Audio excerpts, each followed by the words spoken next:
the stream is starting up. Hell yeah. Everything looks like it's good to go. I'm waiting for that happy signature. Yeah, we over here in orange. We in code orange right now.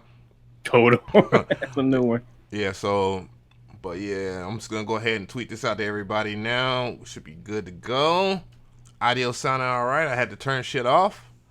And we got a pretty damn good show. We got DJ Georgie Porgy, what's going on? Goat, what is good? Jets Ride Jim, what is going on? Traptendo Podcast DJ One True, what up? Yeah, so we got a pretty interesting one today. I'm gonna go ahead and tweet this some gun out again. You know, I gotta hit everybody up on the Facebook and stuff like that. You know how we do. I actually got somebody that is going to do all of my DistroKid stuff so I can have all the episodes on Spotify. Nice. So I don't have to do so much work, which is awesome. And we are live. So let's get ready to do this. Everybody knows what time it is. That intro is about to hit ya.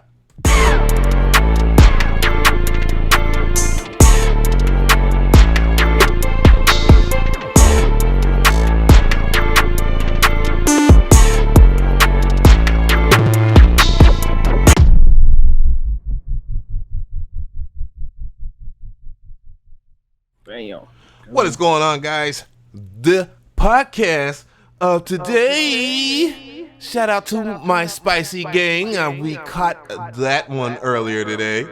And it was a really good episode over there with Craft Master Production and MG the Future. They always have a really good one here. Y'all already know what time it is. What y'all hear in the background is the homie. He has the side view now. And that is Mr. Different. So we side view gang in this bitch. Oh, I always got my effects pulled up. I'll fix that real quick. Hey, you gotta hit him with the delay. I'm gonna get y'all right though. I'm gonna get y'all right. Proper turn up. Let me not turn that on though. But yeah, we got a pretty good podcast. We got some pretty good topics. A lot of stuff. A lot of things have been said on my IG, and people want clarification, and you know, this is a whole bunch of stuff that we're gonna talk about here. See here. Give it a good old test. Yeah, we in there. There you go. Extra air horns for everybody there. Air horns for the gang. I see everybody throwing in the Spicy Sundays thing. Emoji up in there. I see Low C. What is good? AT Den, what is going on? I already gave DJ Georgia Porgy a shout out, but why not just do it again? And F. Smitek, what's good? Tracy Lemon, what's going on? Lionel Thomas, what's good? So, all right, you already know how we do. We are going to talk about the community tab. For those who do follow me or subscribe to me, I know if you're on the Spotify and you hear this a little later, you need to go ahead and tune in to the YouTube channel so you can catch that visual as well. I promise you the quality will be very good. And we have a new poll here. I had a poll yesterday that I put up just because I was going to talk about Pro Tools and I talked about my first impressions. And it was, is Avid Pro Tools relevant to your music or audio production workflow and why? And a lot of people replied. And it has over 301 votes so far in 2 days. Damn. And it is 16% yes and 84% no. So people are not feeling the Pro Tools. Damn. I mean, there's obvious reason, but then, you know. Oh, man. It was the first person to chime in, too. Hell So I'm not gonna go ahead and cover everybody in here. I guess I'll read one or two. I guess because I don't want to. Laura, I remember Laura Swank. Did I read his in the video? It says today's DAWs aren't as behind as Avid as they used to be. Protocols used to be industry standard back when had FL3 or 7. I need people to, goddamn, you gonna type some stuff, please. Write it well, double check it. And he edited shit, huh? Get Grammarly. Yes, it's free. It's a free app. It helps you type better. Shit. It's on your Google on your damn Explorer. Nowadays, the DAWs are up to par and not better than, if not better than Pro Tools, and also cost associated with Pro Tools was outrageous. I bought a low quality inbox for $1,000. Damn, $1,000? Yeah, I know. I thought that shit was like what, $300 or something like that. A grand and a half, less than 10 years ago, and it hasn't held up in value in which it is with hardware. Did he write a novel on my ass? Yeah, he did. But anyways, he said nowadays he's in FL Studio and all that stuff.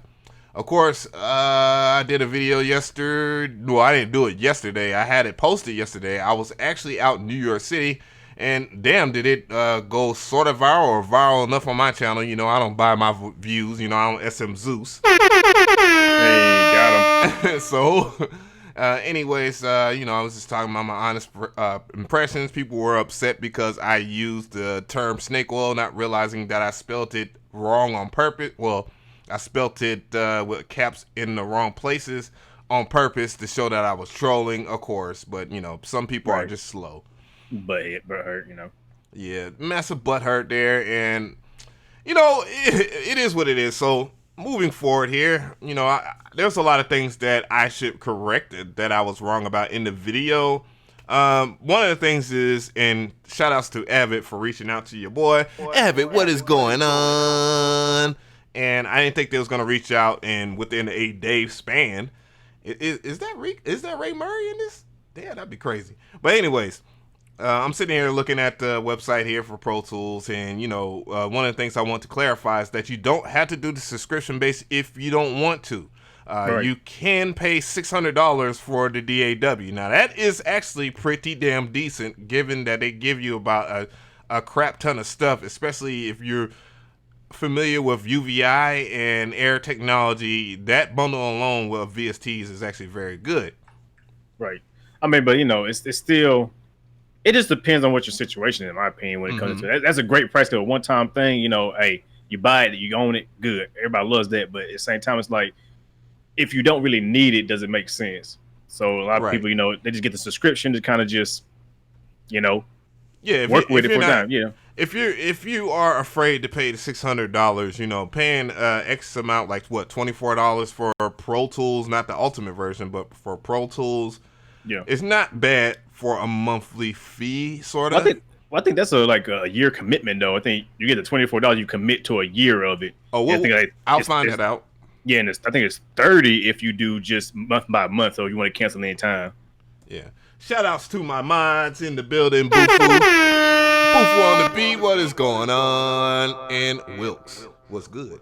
So, I mean, my thing is this right here. Like, I'm not forcing anybody into Pro Tools whatsoever. It's just got to be a part of my workflow, because the large vicinity of engineers that I'm going to be working with in the next couple of months, possibly years, they use Pro Tools. When you talk about the vast majority of engineers in Atlanta right now, there are Full Sail grads or they're AIU grads, and they teach Pro Tools. So I would just want to make them as comfortable as possible while clouding up, I guess, and and getting to work with a lot of artists, regardless if I'm doing production with them or not. And why not take advantage of an opportunity like that? That's, you know. Yeah.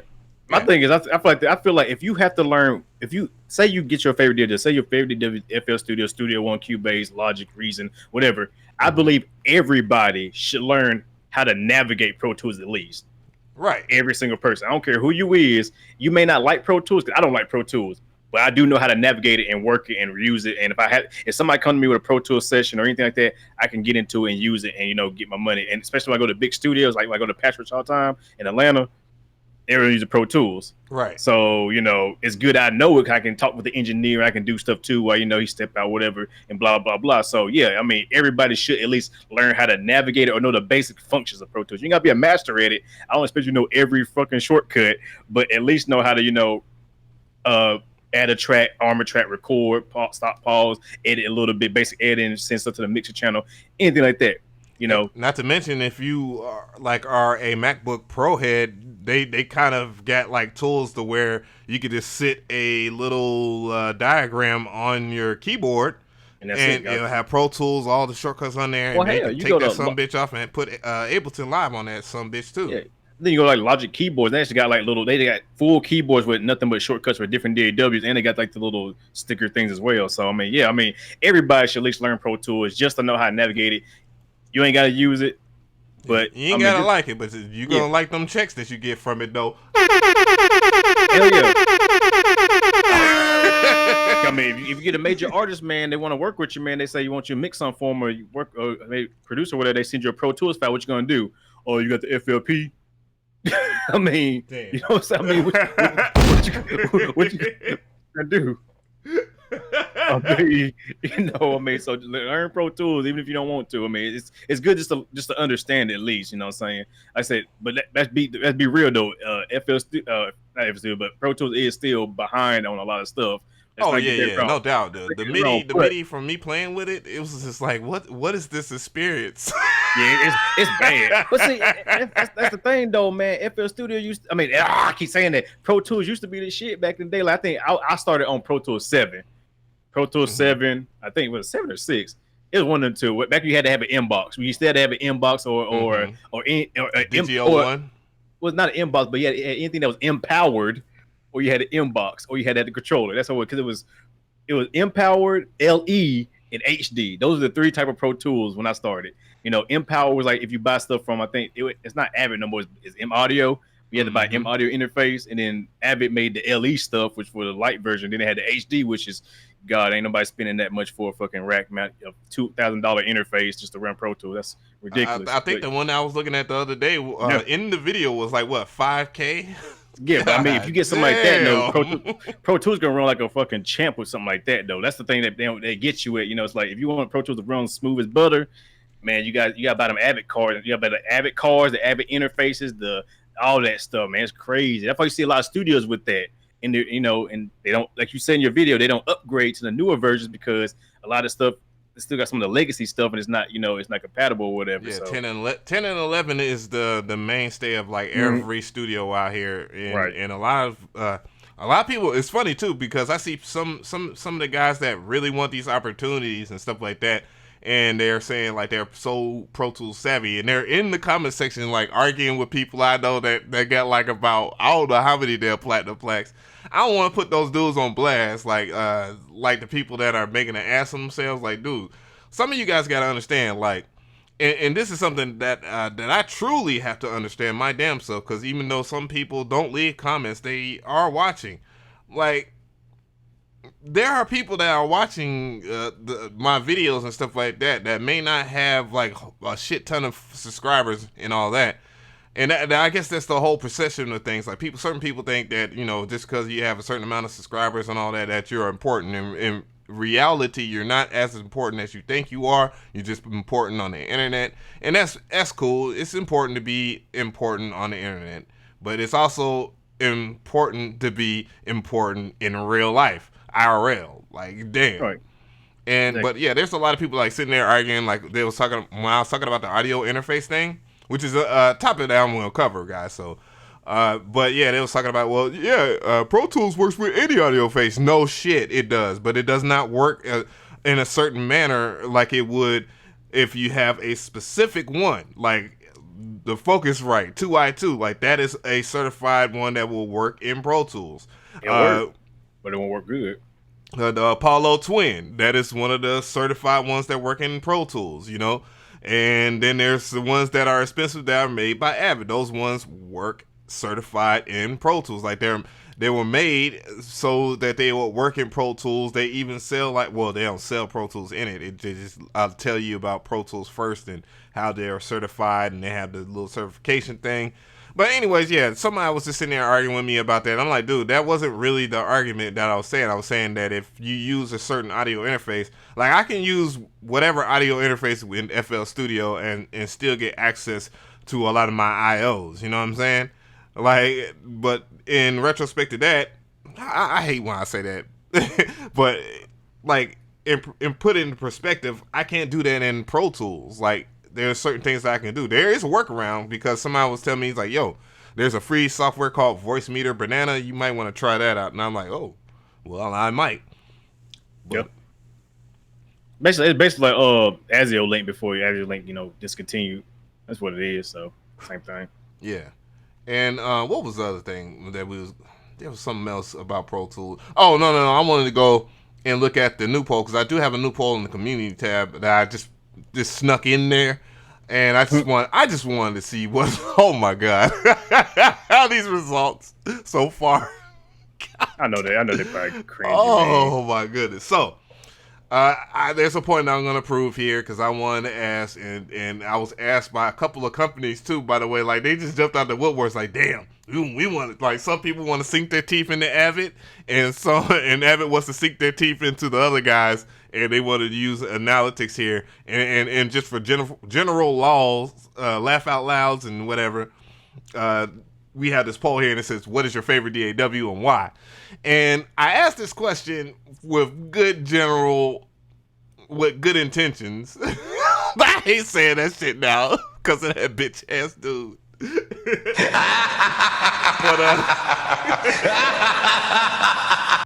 I'm gonna let that laugh go. But yeah, so far it's at 143 votes already. 54 minutes in. Mr. Different, what the fuck? And Pro Tools is at 1%. I mean, FL Studios at 64%. Surprise, surprise. Logic X is at 8%. Ableton Live is at 15%. And then of course I had to create other because I couldn't do like Reason, Sonar, and etc. Studio One, so 13% there. Woo. I mean, it's. I think I don't know. It's kind of hard to say because I think we ask somebody their favorite DAW, it's always gonna be one of them. It's a flame. It's always gonna be time. FL, man. It's always gonna be FL. It's gonna be, and it's not because FL Studio is better than any DAW. Because let's be real, no DAW is better than any DAW. Point blank. Period. It's in a technical aspect. So, I would not record in FL Studio over Pro Tools or Studio One. Could you still record in FL Studio and make a hit record? That's the question. Yeah. But what standards though? Yeah. Holy shit. Okay, so tell me if you recorded the same song the exact same way in every DAW and played to an average listener who just likes listening to music, listen, normal job, all that, you think they'll be like, oh no, that was recorded in Pro Tools. No, that's Logic. Oh, FL Studio, why'd you record in there? Not one of them are getting it right. Like, yeah, but they wouldn't know about technical. We're not. That's not arguing exactly. Technical aspect. I think that's what it is. Like everybody always want to argue the technical side of it. Like, but does it really matter? That's like saying, okay, because do you like struggling to switch over different inputs and having to go and dive into another, having to hit F9 and going and grabbing another input, or going over here and not being able to access certain points of like the track, and then having to watch your clipping and stuff like that just because FL doesn't have that regard in regards to that? I mean, it is a pain in the ass. Well, ask yourself this though: if you're a beginner who doesn't have access to all these other DAWs and equipment, does it really matter though? I mean, you don't know nothing but FL Studio, so at that point, you have to learn to work around it or get used to it. And at that point, it becomes, you get so good at it that every DAW seems inferior. No, my bad. I looked up at the chat like I shouldn't, and I was looking.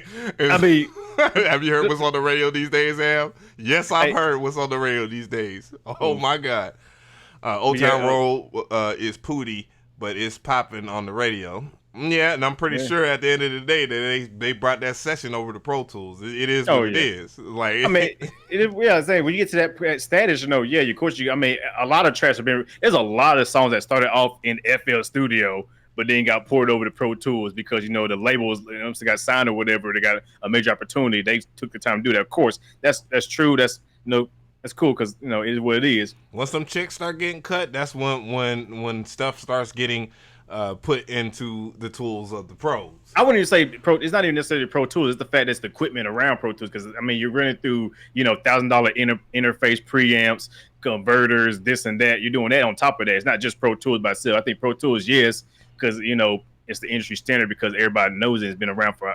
It was like the original DAW technically. It was really it was Sound Tools. It's Sound Tools. It's the original DAW. Yeah, Sound Tools is the original name for it, but they're definitely not the first DAW. First DAW was definitely like Cubase, and I can't remember the name. I can't remember the name of it then. But Steinberg in itself is a living legend because if I'm not mistaken, he even came up with some of the schematics behind MIDI in general. I believe, yeah, that's true. Steinberg is like long running, but I think it's more about the equipment too. On top of that, because most of these guys who make these hit records go and get a Focusrite 2i2, get the cheapest interface microphone they can get, plug it up to FL Studio and just record a song, put it on SoundCloud, it blows up. Then go to the studio in front of a Neumann U87, going into an Avalon preamp, compressors and all that, LA2A, all that. Or what's that blue one? The one that I want to say the Menley is the one. Menley is the something tube. It's the tube compressor it's that blue tube compressor, that really good one. ProSonus has a really good tube compressor too as well. Like that was the one that I started off recording on, and that was before I even know what the hell I was doing and knew how compression worked. But I made it happen. If it sounded good, I just was like, this is what it is. Yeah, but in the day, man, I think it really doesn't matter what you use, but you're gonna use you. But like I say, in the day, I still say everybody needs to learn or understand Pro Tools. Point blank. Period. Just understand it. You ain't gotta like it. Just understand it. It may not be the best DAW. It may not be your favorite. It may be ugly to you because a lot of people, looks make everything appearance for everybody.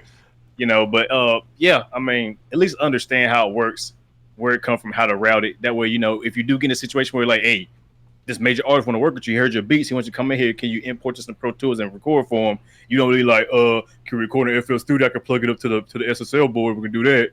You don't want to be that guy. Don't be that guy because it's not. That's the other thing. Also with certain other dolls, like certain dolls with FL being in that crowd can't do summing very well, and then you have Pro Tools, which works very well with the 4000 G series. Right. It was Pro Tools was designed to work with such things like that too as well. So, but let me see here. We have a word from our sponsor, and you already know what time it is here. What I'm gonna do is play it for you guys. Let's go. MG the Future. Hello beatmakers, producers, and future DJs. Today I have a special announcement. But before I go there, this is what I need you to do. I need you to tag your mom, your grandmom, your dad, our competition, your favorite producers, and everyone else at the bottom of this post. And we have this very, very special giveaway, and I'm going to do a lot of talking with my hands to let you know that I am serious. Go ahead and follow us on SoundCloud, Facebook, Instagram, YouTube, subscribe, check in our mailing lists, go ahead and go through to prove you're a human part, and do all of that for a special chance to win a whiteboard. Yeah, but everyone knows the secret of making it in this game is a whiteboard. What we're going to do is give away one of our used whiteboards to help you take your career to a whole another level. You don't think I'm serious, but look at the bottom of this video. There's definitely a loading bar here. And then, once we announce our winners, you're going to end up noticing that we never tell you who they are. But hey, don't sweat. If you join now within the first 5 minutes, we're going to send you a PDF about publishing. Hello, beatmakers. About fucking publishing. Yo, if that ain't the truth, that shit, like, that skit is gonna have to be on somebody's album, man. Like that. Exactly, man. Exactly. Yo, it's crazy. But so, moving on here, I'm gonna go over here to the next topic, and we have a pretty spicy one here. I don't want to take that shit. But this shit is extra spicy. Shout out to MG the Future. And Crabmaster, dope. I actually caught that whole stream today. Holy shit, I actually caught that whole stream. The first time I came in on time, I was so happy. I was like, yeah, it's fine. I can sit down and watch the whole thing. Gotta be halfway through. Yeah, beginning to end this time, too. Hell yeah. So the next topic here, we have a pretty spicy one, like I was saying there. Sizzle, sizzle, sizzle. And Lifestyle stole it. And we're going to talk about Loopmasters versus Splice. Now, this is what I'm new to. I ain't hearing nothing about this. I've been kind of excluded from Twitter now, so you got to fill me in a little bit. What's going on? Music Radar must know that we actually use their website for a media source, so they're getting spicy too as well. Everybody's selling whiteboards over there at Splice right now. So the whole shindig, it goes like this here. Just been there, a significant change in the sample universe. Loopmasters has ended its relationship with Splice Sounds. Who didn't see that coming? I don't. But they removed all the labels and the sounds from what it now appears to view as a rival service. So that means that Loopmaster has taken over. And if you think about the schematics behind it, there, if you think about like all of the statistics, the schematics, and how they've been moving and how they've been messing with a lot of us content creators on YouTube, like Splice doesn't have that part of it. So basically, they have grown and have a lot of people that are co-signing their stuff. A lot of people are getting into it. Loopmasters has always been legit when it comes to their stuff. I'm pretty sure they've had some questionable packs on there. Sometimes it happens, but Loopmasters, for the most part, they're a legitimate company. I actually have worked with Matt Pelling as well and talked to him.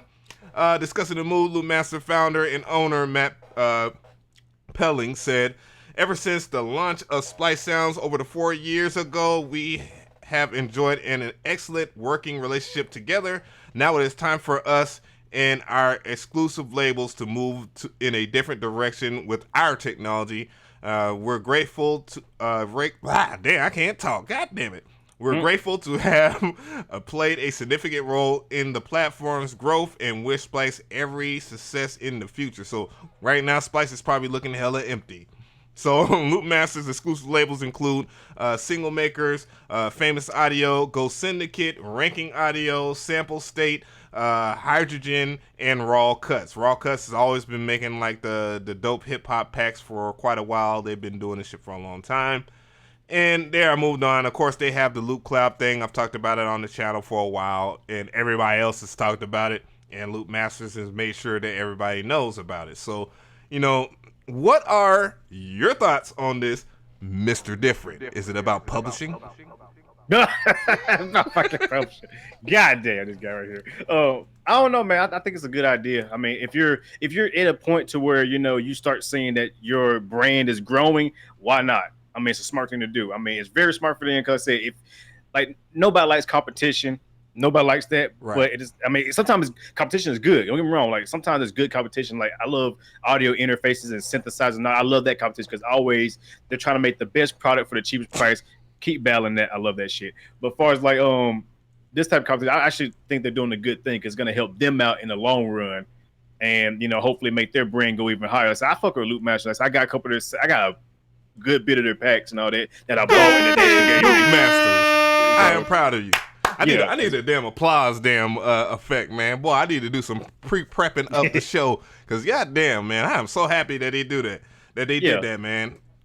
So I mean, I got a couple of their packs. And they good. There's some good packs in there too, and all that. And I just like the fact I just go in there and buy it, and I just get an ass of shit. I ain't gotta keep buying every month. If I don't use it, I don't use it. I only buy what I need. I like that perspective. Nothing against Splice. Splice is still a great thing for people who just want to use. It's whatever. I'm not saying one is better than the other, but I think they're doing a good thing. It's going to definitely help them and help their, help their brand grow a little more. So that's smart. Yeah, do it. I'm glad for them. It's what it is. Yeah, I mean, why would you have your products on the competitor's site anyway? If you're, if you're starting to grow, that makes no sense. So I mean, it's a smart business move, in my opinion. Right. they use them.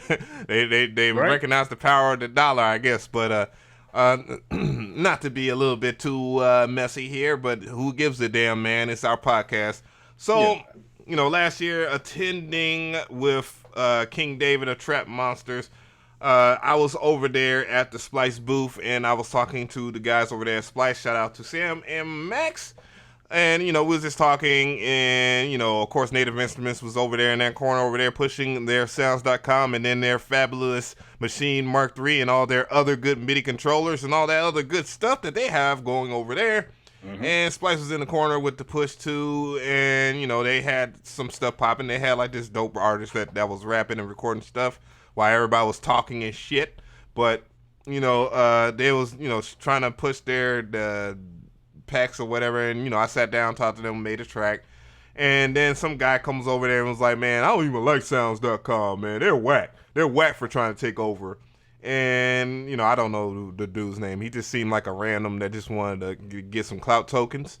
Right. But so he was sitting there wrapping it up with Sam. Probably even know who the hell Sam was. Probably just thought he was just some random person within the Splice company.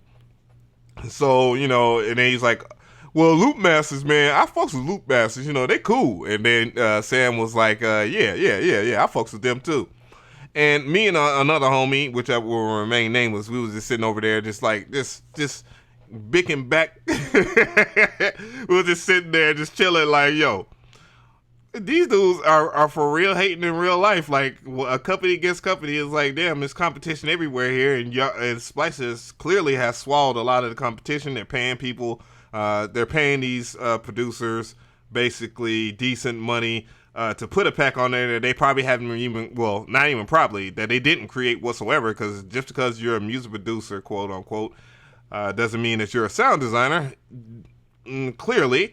And so, they have paid these dudes like X amount of money, put stuff on there, and they have, made their wave and that way in that form, which I can respect that, because I would probably make a move like that if I had the goo wop.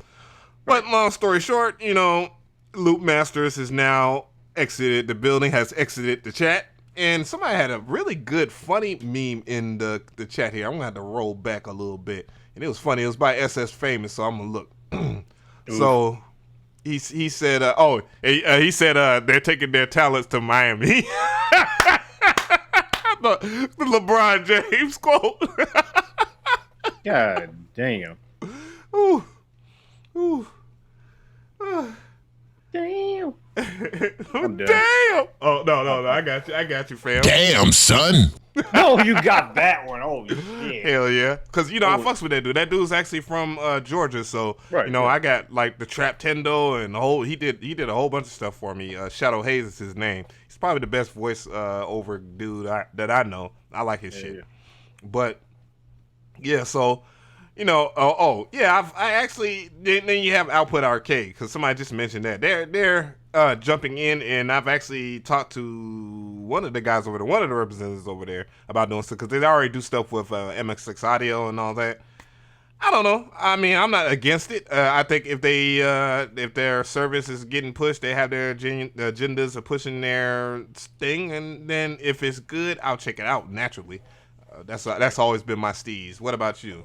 I'm just wherever I can find the best sounds at, no matter what website it is, who it is. I don't really care. Let's say, to me, if a site has something that I can use that will help my creativity out there, I'm gonna use it. Fuck it. Word up. Get what it is. It don't matter. It's not where you get it's not the tools, but it's how you use the tools at the end of the day. Absolutely. To me, I know most people's like, nah, man, if you ain't going here and using this exact thing, you're garbage. You're not doing real hip hop or trap. Like,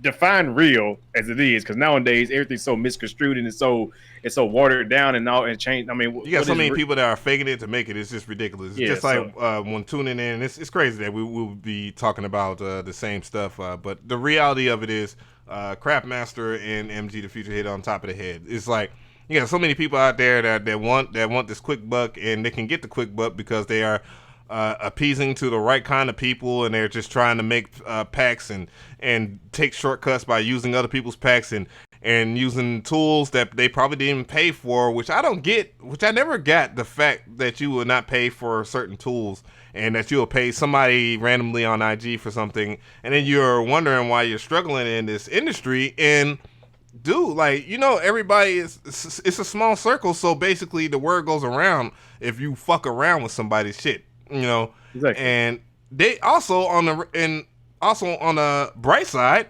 if you do buy stuff from them and if you're putting out good content, they will recognize you and they're 100% support you. It's like there's no point in them not doing it. Like oh, my bad. Go ahead. Oh no, I was just about to say,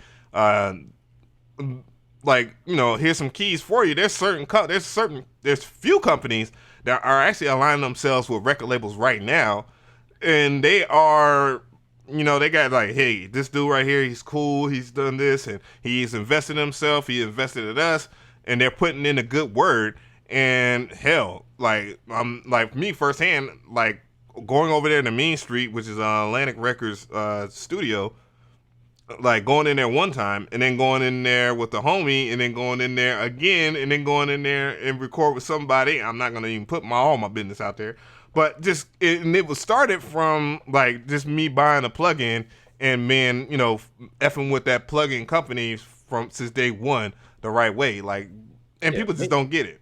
Yeah, me, man. Thing about me, I'm the same way. Like I said, I used, everybody's been down that road. But once I started buying my plugins and all that, and got rid of all that crack shit and all that, because like I said, the computer blew up and caught on fire. So I was like, nah, no more. Yeah, I started off with me like doing demos, like just downloading the demos of VSTs like that. And they hit me up like, hey, we saw your video. You want the real thing? To now, I'm actually beta testing a few brand new plugins coming out, so can't tell you what plugin is because I'm under NDA, but I got a few dope ass plugins that I'm beta testing right now, giving them feedback now. And it all started for me just doing reviews for them a year or two ago, doing reviews and downloading demos and trying them out and all that. And that's what it is. So I mean, it does pay to invest in yourself. If you invest yourself the right way, you get a bigger return. Yes, you can be the pirate of the internet, just constantly pirate it. But I guarantee you end up on the pirate podcast. Yeah, exactly. End up on the podcast and like you make your samples and shit. Exactly. And then, I mean, but metadata don't add up. Yeah, but yeah, in the day, man, it'll help you out. If you actually just. Even as I say, if you say you start off with download a demo, or if you did pirate something and you make some money off of it by making some sounds or whatever, at least you can do is go back and now buy the plugin. Cause I know you probably made double what the plugin costs. You do buy the plugin at that point and then continue doing what you're doing. Or at least the way they're flexing, they are making more. Like it doesn't make any sense to sit there and flex that you have a certain type of car, certain type of watch, certain type of glasses, certain type of lifestyle house and all that, but you have every plugin pirated. Like, nigga, like you're boxing yourself out and putting yourself in the worst situation possible, and then you're doing it in the public eye. There's no reason why you should get mad and say that everybody's you snitched on yourself, man. Yeah, what kills me when they be like, oh man, my session, my FL Studio keep crashing. I don't understand why. But then you look at their list of downloads, and every plugin they have is pirated. And you're like, I wonder why your FL Studio keep crashing, getting that blue screen all the time.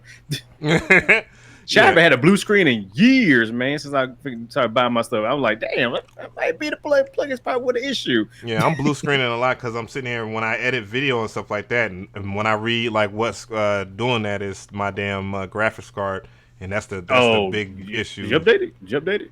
What, the graphics card? Oh, you got a laptop. You got a laptop shit. Yeah, like.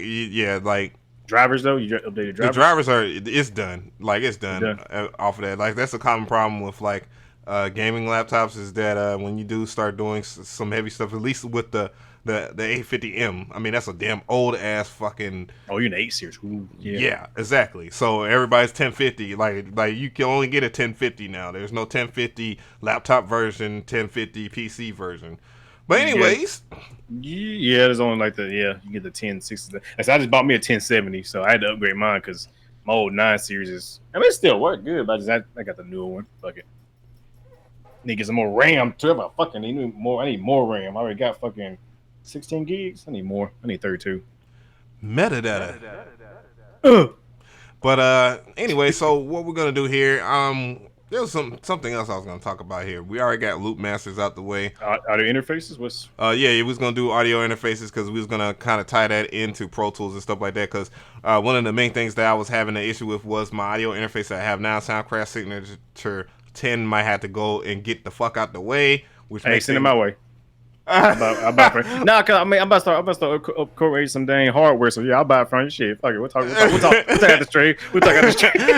You ain't the only one too. But I thought about what I was gonna do with it because I was like, man, it's like I get rid of it's just so many damn issues that we're gonna have to get into. So, anyways, I got this right here, Music Radar right here. If y'all are very curious, people that will be on Spotify, of course, you're gonna miss out on this, but I'm gonna hit everybody in the chat with this if you want to go and check this out yourself. This is actually a really good list of the best audio interfaces of 2019, and it's hard to argue this list. I think I've already covered it somewhat before in another video. We're not going to talk about the audio ID 4, but it does have DI, so that's really good. Is this in list from top best to least, or just in random order? Just like cheapest to most expensive, I think. Machionics producer 2.2 or whatever 2.2. Nah, we're gonna pass on that. Of course, the Focusrite. You might want to get that one in the Focusrite Clear the pre USB. That might be the one to look into. Yeesh. So it does say they got a 2N version though. That's cheaper. Oh, I don't even like my thing is I'm already looking at the Scarlet 18. I was gonna show everybody that, but right now I'm just gonna so we're thinking about Pro Tools right here. This is the reason why, of course, Pro Tools being one of the things that is really good. Look, everybody loves the ID4. Yeah, I definitely think that's a really good one. That's why I said, I gave it a little bit of cosign. Only thing about that is, guys, when you have something that has 8 ends, well, damn, let me see. I actually have more than 8. 1, 2, 3, 4, 5, 6, 7, 8, 9, 10, 11, 12 ends. Gosh. Oh, this is gonna be hard. That is the dilemma. And Focusrite Claret, I think 4 pre has 8. They say they have 8. When really it's 4. I mean, obviously you have the XLR and the 1/4 inch in. Well, see, it's 8 with probably Spidiff. Like Spidiff or something. Oh, like that. Yeah, that's right. Yeah, that's the other thing. Is it 8 with Spidiff or 8 like optical?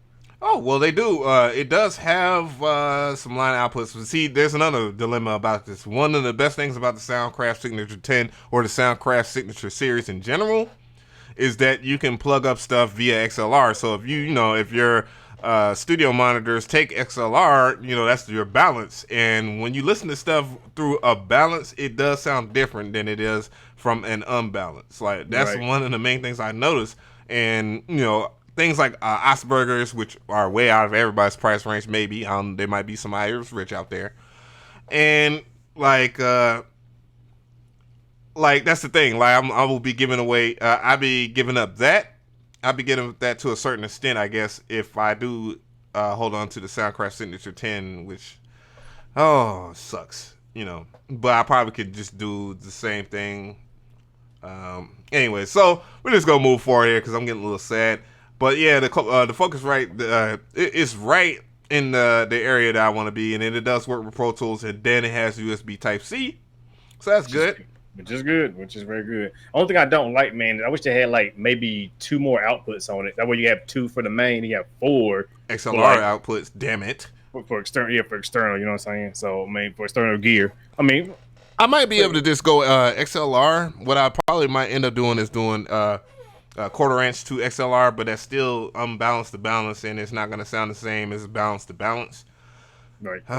But the other thing that I was considering, of course, was I was like, what, the Churia has one that has a lot more. I know there's people in the chat there. I see you, Rob, and you're talking about the obvious, which is the Apollo Twin Mark II, but the Churia Audio Fuse has more IOs, and it has a legitimate amount of IOs. I do not. Oh, it does have Spidiff, and it does have a DAT. Ooh. Uh-oh.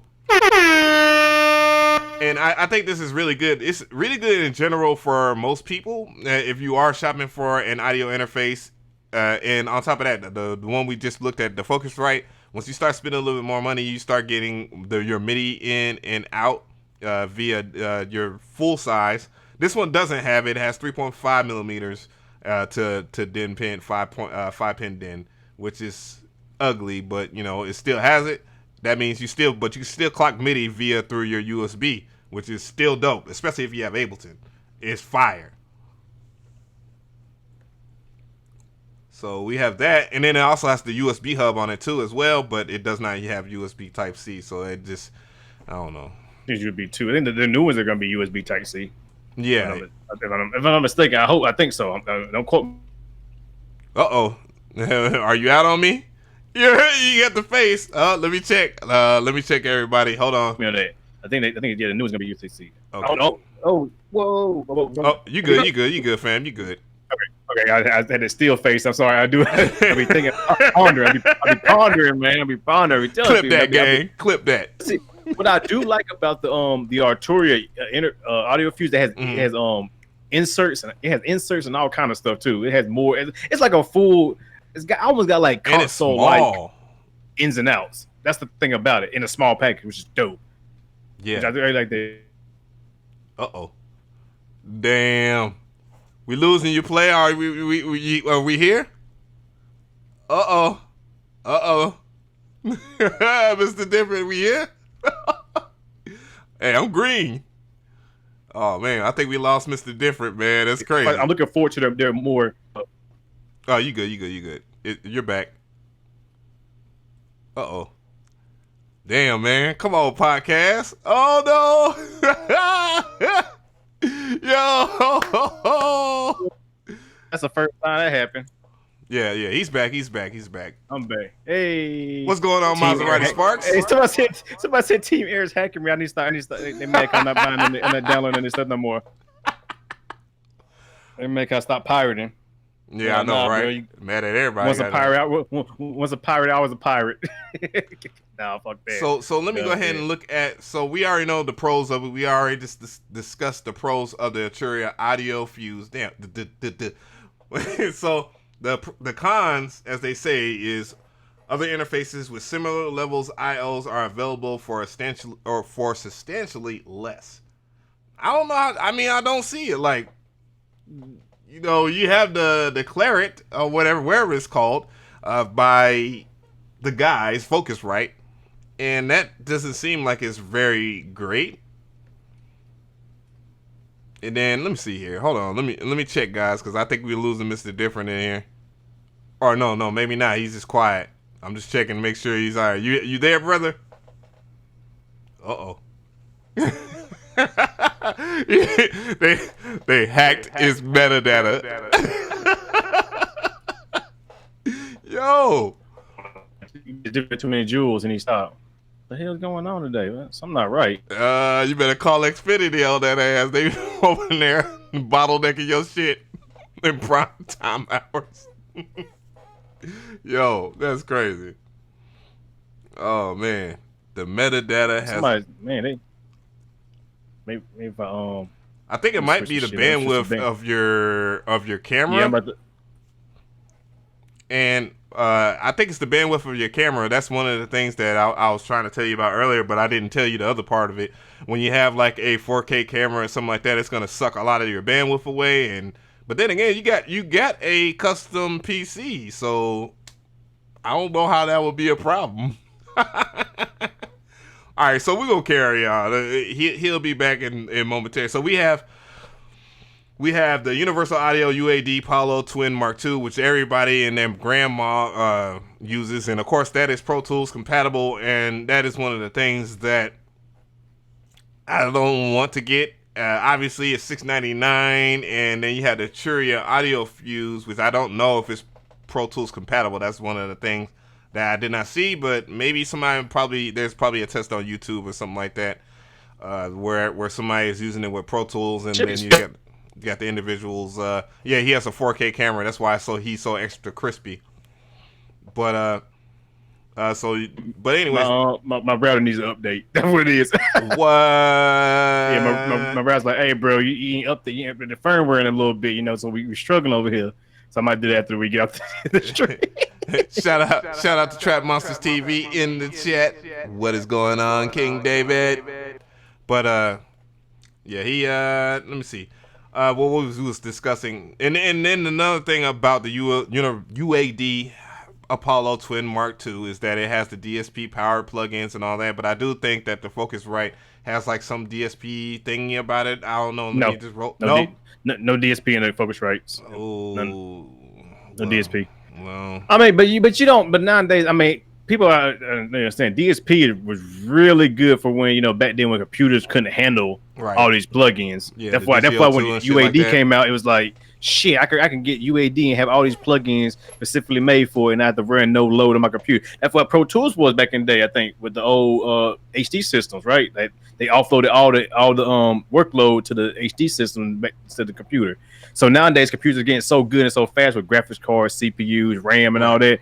DSP is really not that important. And plus, the plugins nowadays coming out more efficient. Look at all the Waves plugins; they're more efficient. FL Studio's getting more efficient. All these third-party companies making more efficient plugins. So, I mean, DSP is only there if I say if you have a very struggle computer or PC, DSP is a good thing to have because that way your effects are not being pushed onto your actual computer or PC or laptop. Let's say laptop because that's what those people are using.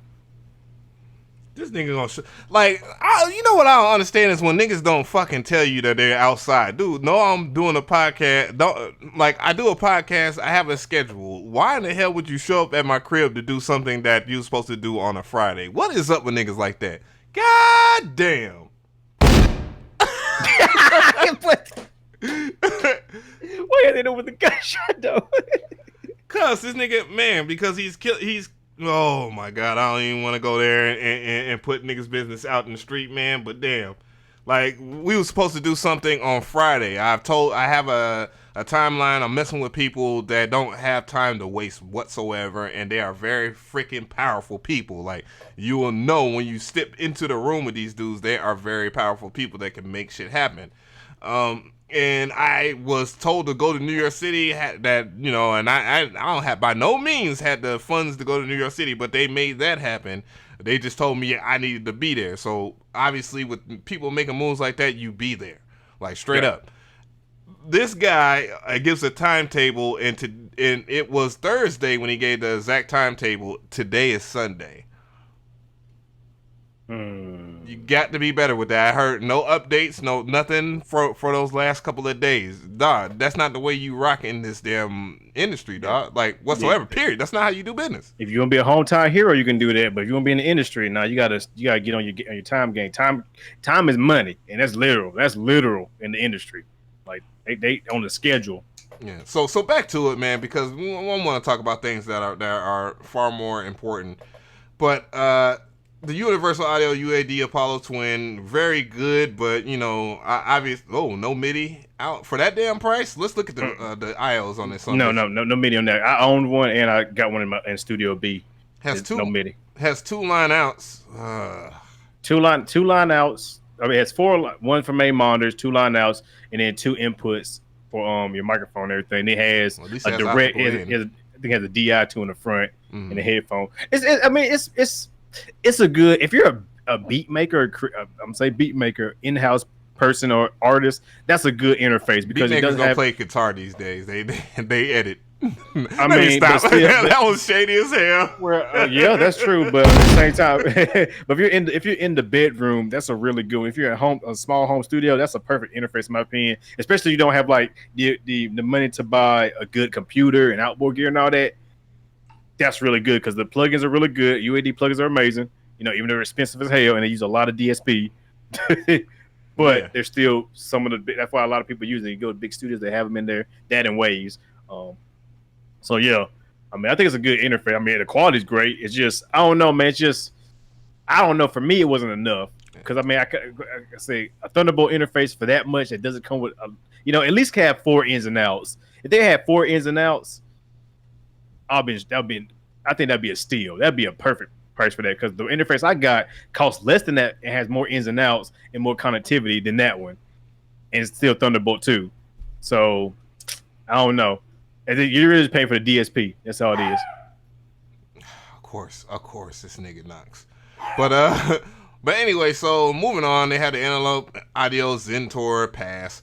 Antelope Audio made some good stuff. It's just their stuff is expensive. Their stuff is top quality, but I'm not paying no grand for none of this shit right now. I'm sorry. I don't think they have any interface that's less than 800 or 700. Sorry, not sorry. Yeah, I think none of the interfaces are, which is that's interesting though. I heard a lot of people talk about this Steinberg one though. Looking at it right now, it's rackable, and it looks like it has a shit ton of IOs. It has MIDI in, and oh my god, it has the fucking SCSI. So that means you can run a whole SSL on this some bitch.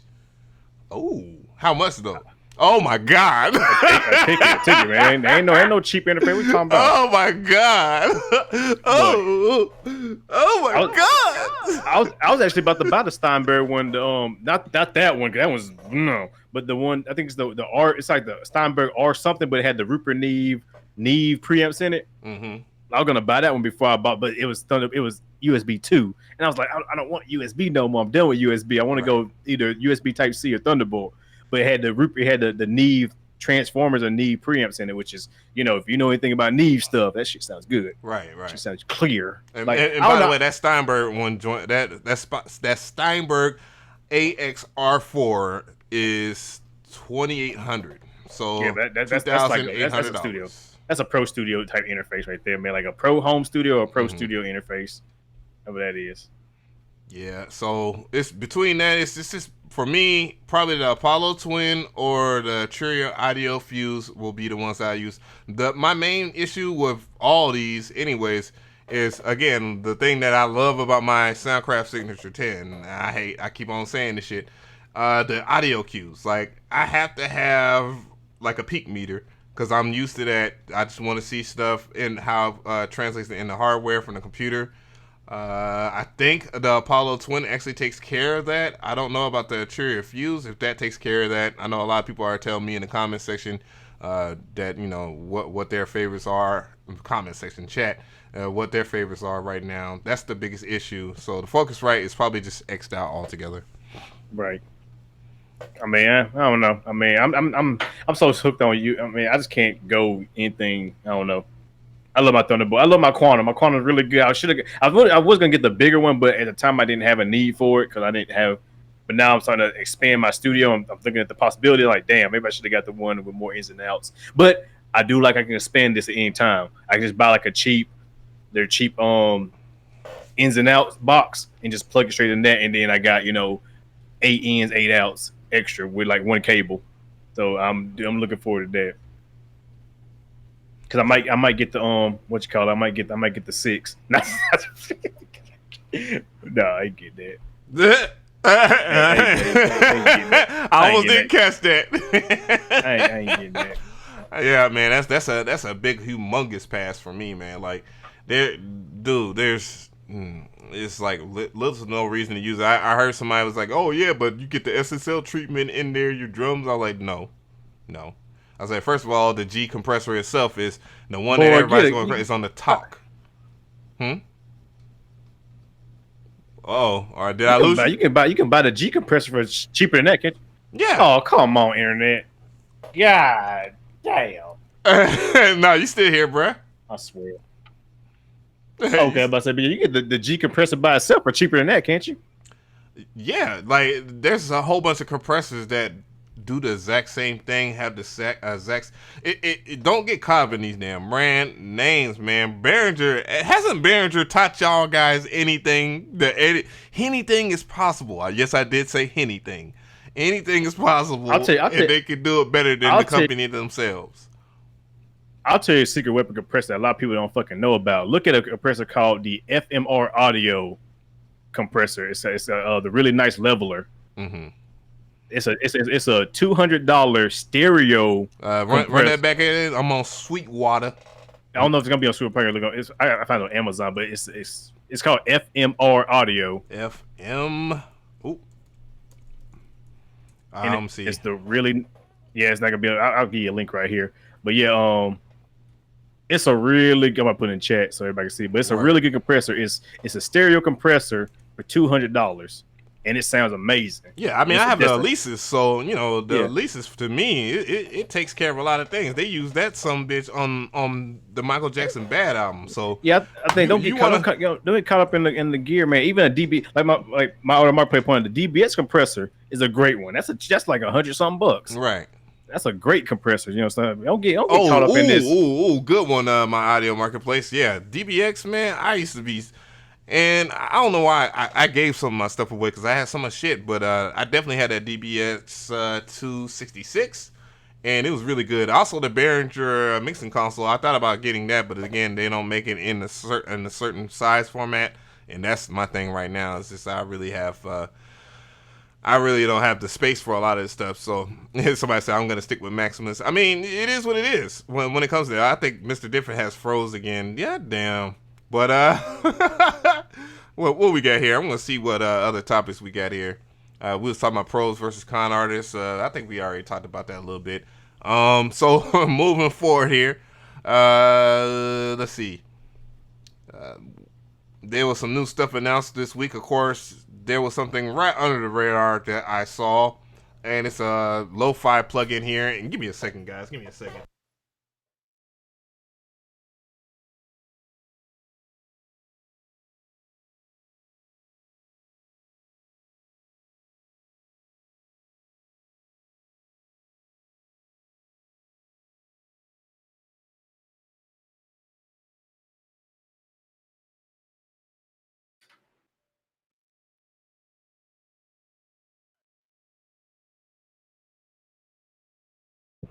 I'm still here just setting some stuff up.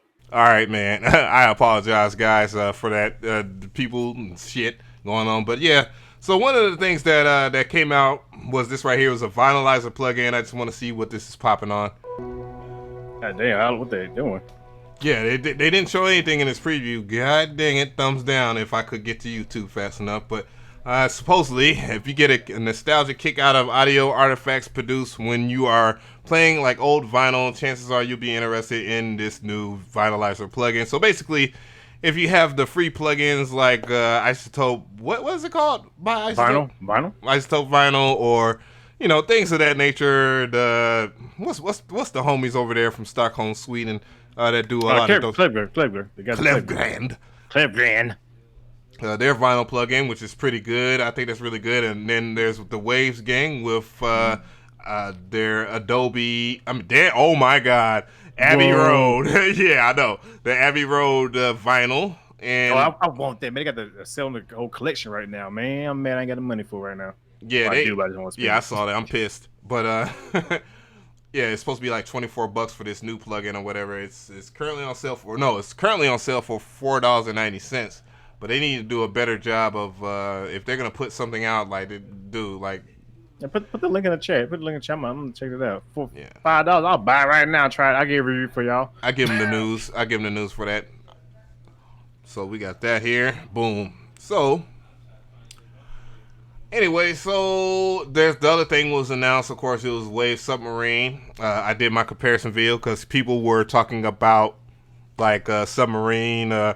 Well, what's the point of Submarine if you have R-Bass or Low Air? And I'm like, why in the hell would you compare it to Low Air? Low Air does totally different things than R-Bass and freaking Submarine. My comparison video comes out today or tomorrow. I don't know. I'm going to record it. Ain't going to take me to record, but I had one already done, but all my audio didn't record, so I was like, fuck it. I'll do shit, one of those type videos? I said, fuck it. Same day I did my 808 synthesis video where cheap people make 808s, which y'all need to go check that out, by the way. Go to my channel. Word. Link in the description. But anyway, I was like, let me do this video of Submarine and R-Bass, because I bought R-Bass like a couple weeks ago, and I love R-Bass like one of the best kept secrets from Waves. Like, if you don't know nothing about R-Bass, you slacking. Yeah. Slacking. R-Bass. R-Bass is good. And and it was good. It was good that people were talking about R-Bass. What's the difference between R-Bass and Submarine? Despite the naysayers that just want to say stuff to talk and just to sound like they have a voice, R-Bass focuses on putting subharmonics in areas like the higher frequencies so that you can hear them on tinier systems or devices like smartphones and small speaker systems and stuff like that. It just gives you a false sense that there's bigger bass, but you can hear the bass. While Submarine actually is like an octave pedal that octavizes and uses the organic resynthesis system so that you can put a new pitch of subharmonics that are already existing in that particular sound. So if it doesn't have any sub, it will not have sub if you put Submarine on there, but it has to have sub for you to do that. But it has the same premise, almost the same premise as R-Bass, but they're two totally different plugins, so they do have their uses. Yeah, I would say like look at Submarine look at Submarine like a modernized version, maybe a kind of modernized version of R-Bass, I would say, but with a little bit more bells and whistles to make it easier for users to get into. R-Bass is still like it's straight to the point. It's like two knobs. It's literally 3 faders. Yeah, it literally is not like R-Bass. Like R-Bass puts subharmonics in different frequencies. And that's it. Like it's a false pretense to what you would hear. If you was in a louder system or using like Asperger's or something like that, like that wouldn't even be there. But it will be in smaller systems because it's focusing on the higher frequency content, higher frequency subharmonic content. So basically, just putting subharmonics where it doesn't sound like it, where you wouldn't normally have subharmonics, like in the 120 hertz and stuff like that. Right. But I mean, but most people use to like boost the bass and all that. Right. That's what a lot of people do with it. But what's going on, guys? In this video, I'm going to show you how to use the Submarine. This is a long ass video. I'm not going to play that, but it's a really good one. Why do everybody at Waves have the most crunchiest vocals no matter what they do when they do videos? They have the most crunchiest, in your face, I mean, I want to know what Waves plugins they're using that they ain't put out because everybody voiceovers on Wave videos are just fucking Crisp I as don't hell. know. That's astronomical. Like it's crazy. Like Waves know what they doing. I give it to them. They got some hidden plugins they ain't released yet that they're not gonna release. They definitely I seen some of the plugin changes. One of them is definitely the one that Lou Diaz showed in the mixing hip hop vocals video. Right. They use like the studio rack for it, so that's pretty good. I mean, you have to check out that video. I don't feel like explaining that, but also then there's low air. A lot of people was talking about low air, and low air just puts lower frequencies on anything. So if you're playing like a high E string or pianos, you can put a sub bass on that, even though the sub bass wouldn't be until you would go lower in the octaves, natural sub bass in the piano or something like that. Mm-hmm. But in higher frequencies, it's used for basically film, basically. Right. But yeah, a lot of people get that misconstrued. So I mean, at the end of the day, I think Submarine is definitely a good. Like, I think R bass is usually pretty expensive sometimes. I like expensive, but it's up there because I mean, it's one of them plugins that everybody uses. Like everybody uses. Like if you're in the industry, you've seen R bass, R comp, L2, those type plugins. Oh yeah, L2. I copped that again not too long ago, and I was like, damn, I don't know why in the hell I've stopped using this maximizer. Like it's really good. It's one of the best ones out there. I mean, hands down, it's literally one of the best. In my opinion, it's one of the best limiters you can get for the money. Like it's crazy, especially digital anyway. I mean, there's a hardware version of the L2, I think, right? There's an L2 hardware unit that's fucking. If you can find one and if you can get one cheap, yeah. But I mean, L2 is definitely one of the best. Mr.Different got them fresh chops. Yeah. Mr.Different got a clean fade and everything for the damn podcast. I know, not y'all y'all favorite nappy head producer no more. Sorry. He'll be back in about 2 weeks. Right.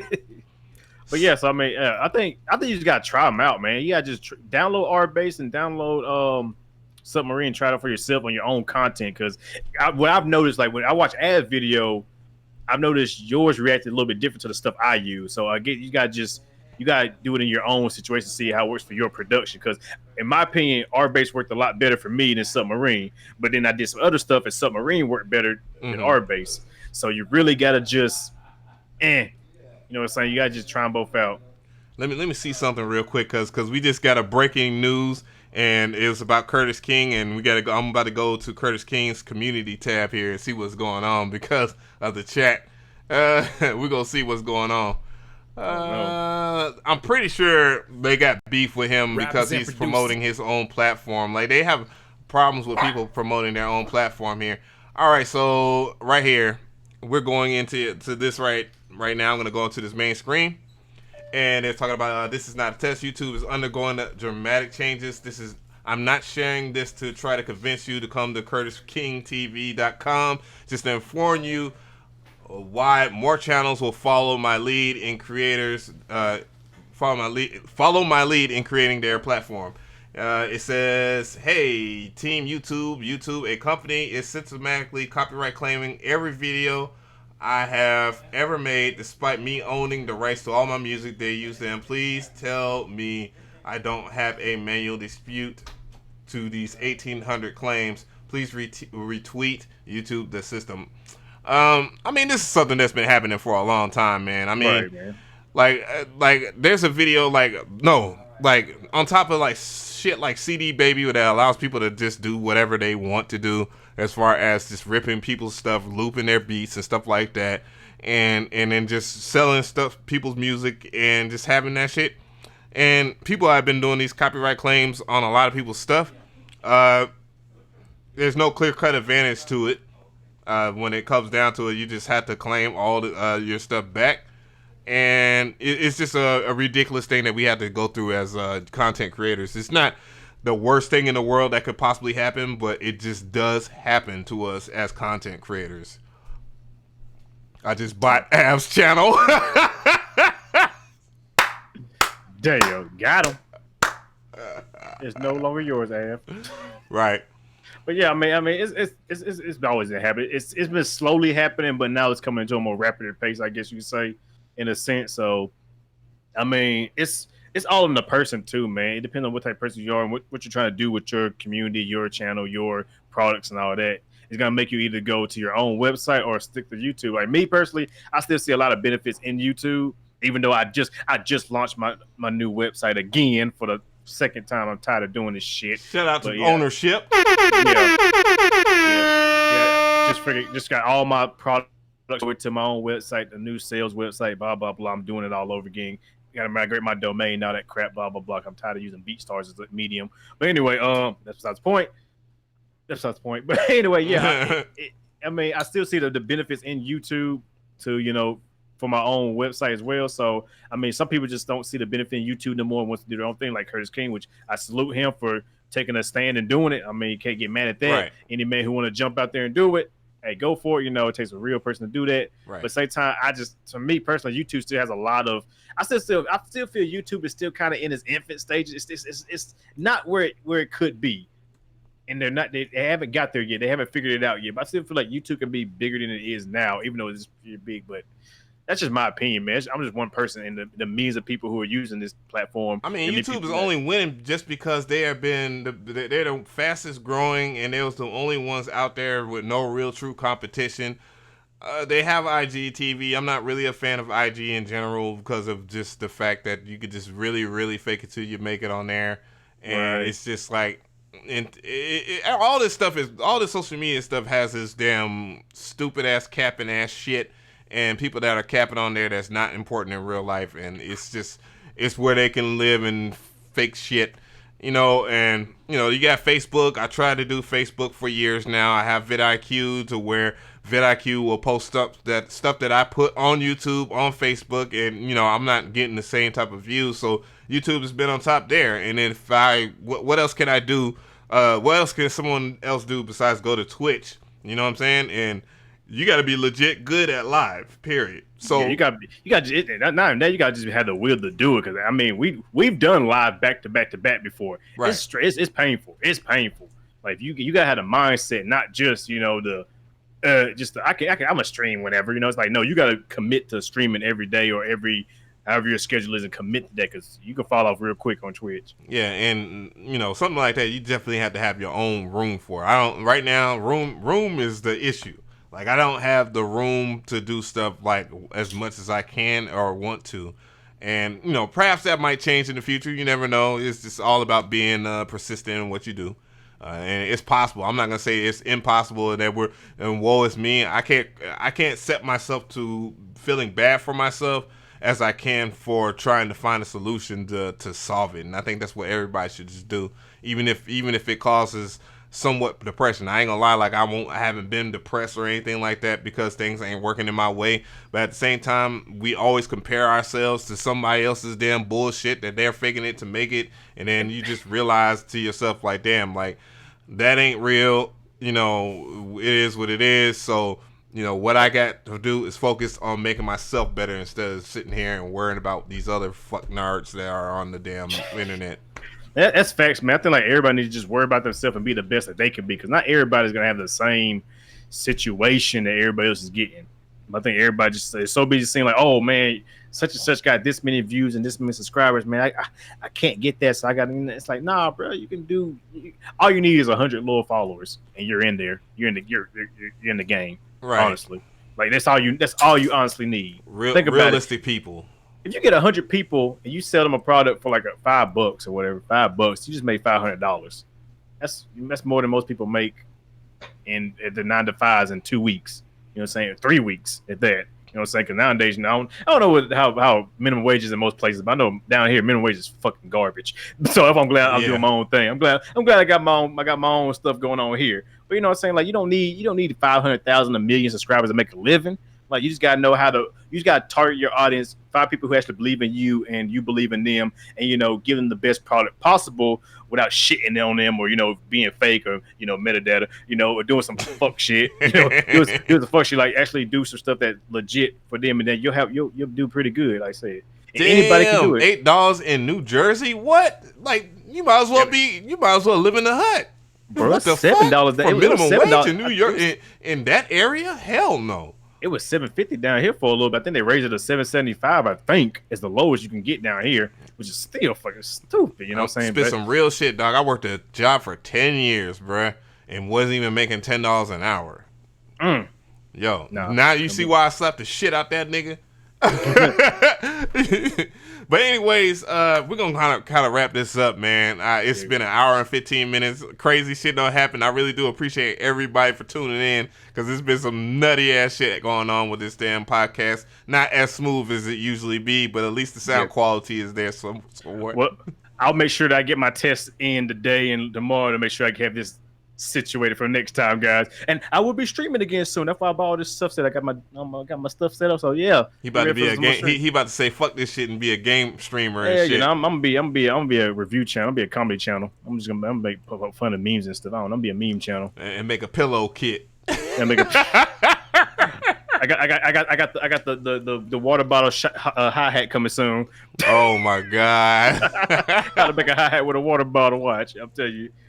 But anyways, we're going to set the squad free here. I needed to make an outro, but y'all just going to have to settle for this. Again, peace out, everybody. God bless. Mr. Different, anything else you got to say there, brother?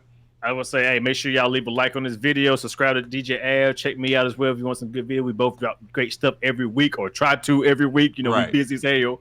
But yeah, just follow us to keep support. Hit that bell so y'all don't miss these streams either. Come on, man. Y'all don't want to miss these streams. We try to get lit and have fun with you guys. Y'all got to be a part of this. With that being said, I don't know. Hit him with the intro, Av.